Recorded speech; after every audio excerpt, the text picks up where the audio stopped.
So I'd like to begin by talking about what the problem is, why circularity is such an issue for Dell.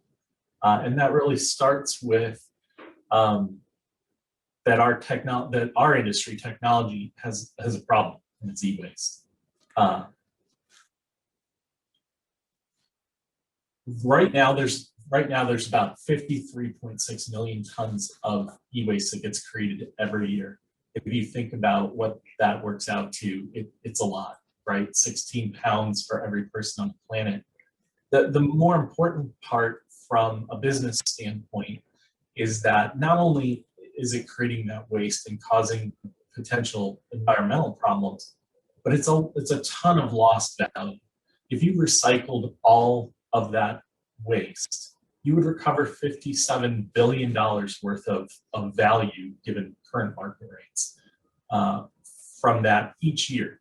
But with only about 20% of it actually getting recovered, you're more likely $10 billion. Still a lot of money, but when you recognize how much value is being left on the table and what a problem that other 80% potentially creates, we looked at that as a reason why, as a company, we had to embrace a different way of doing things. And so we set a series of moonshot goals. We call them moonshots because we don't know how we're going to get to these. The reality is, and you can see the goals on the screen. When you talk about each of these goals, I think it helps to have perspective. So for us, wanting to take one product back for everyone we sell, right now we take it back about 1 in 10.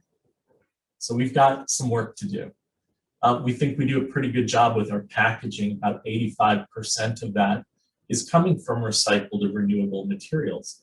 The problem there is that last 15%, getting rid of foam. To use that as an example, nobody wants a $17,000 piece of equipment to arrive damaged. We don't want that. You don't want that. Nobody wants that. The challenge is finding something other than these foams or other protection materials that are going to work. So, and then the last place, maybe where we can have the biggest effect is in the material use itself, right? So it's more than just can you recycle what you've created, but how do you close that loop? How do you find ways to incorporate recycled content back into your existing products? Today, we're at about 5%. So again, we've got a long way to go, but that's where innovation comes in. And I think when you look at the bigger picture, the Ellen MacArthur Foundation, World Economic Forum, they've pointed to this $4.5 trillion worth of value that can be created in the economy. We see that as a good sign for us too, right? It's not just the producer responsibility, but there are opportunities for all the businesses to thrive as part of circular economy or shift more to it.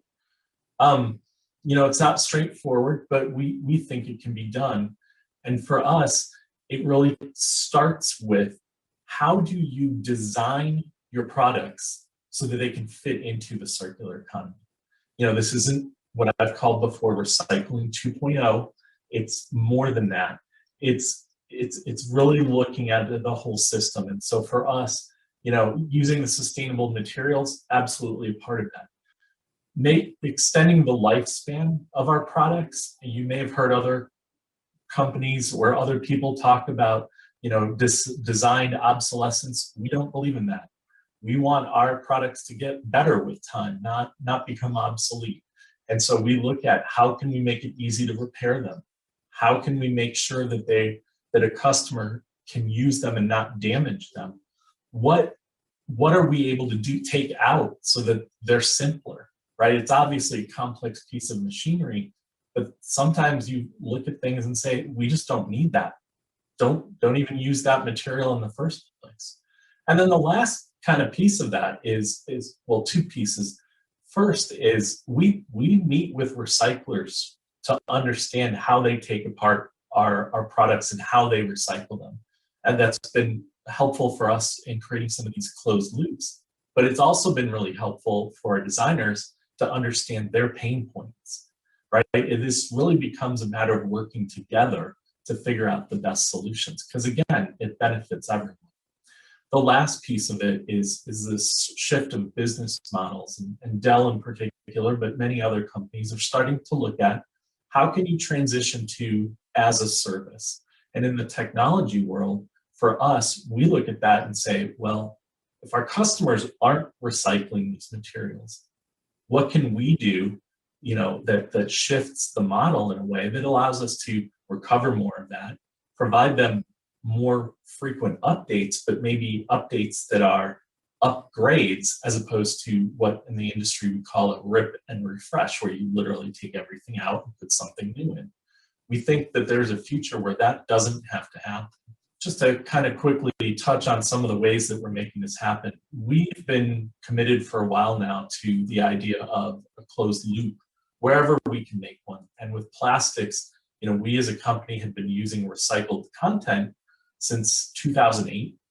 I like to pretend that 6 years later, somebody finally said, hey, what if we took the plastic from our recycling and used that as the plastic, recycled content plastic that we put into our products?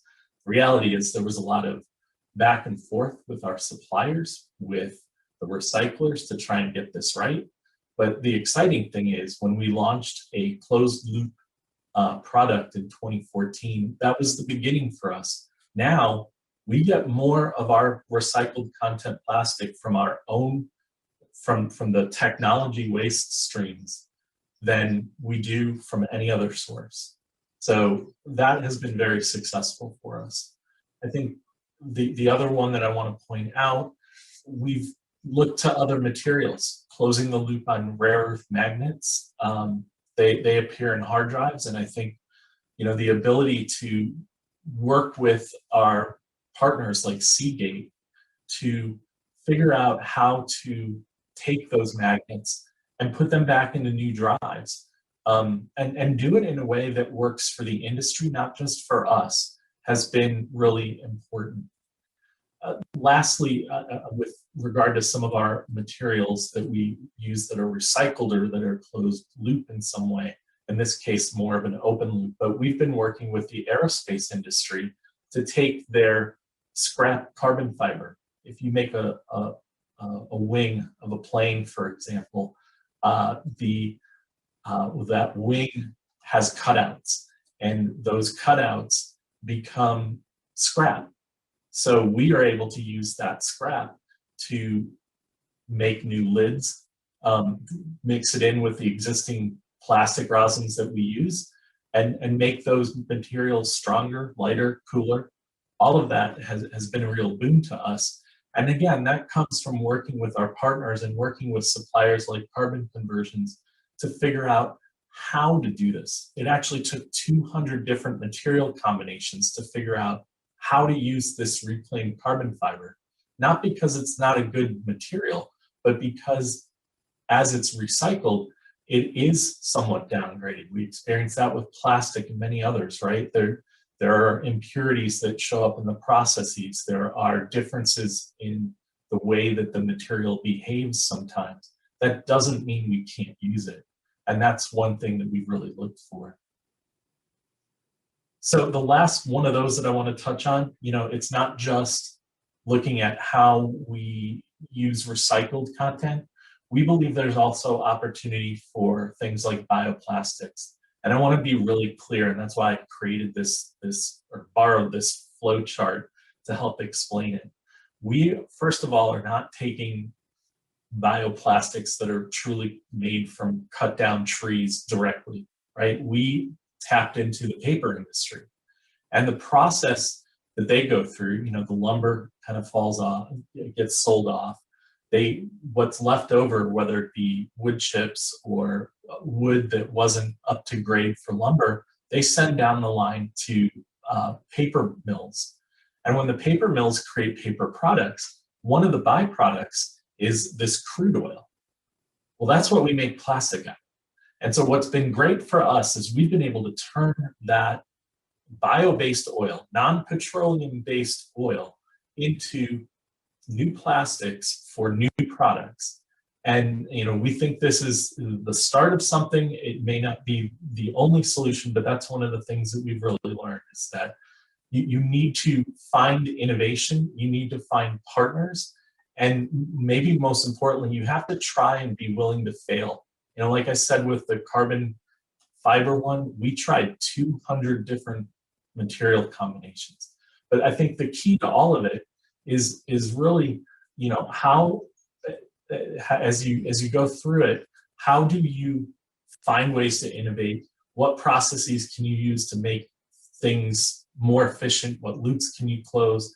And who can you partner with to make it happen? That was a wonderful presentation. And I, again, really love the concrete examples you shared. Love the idea about being willing to fail to get some of this done.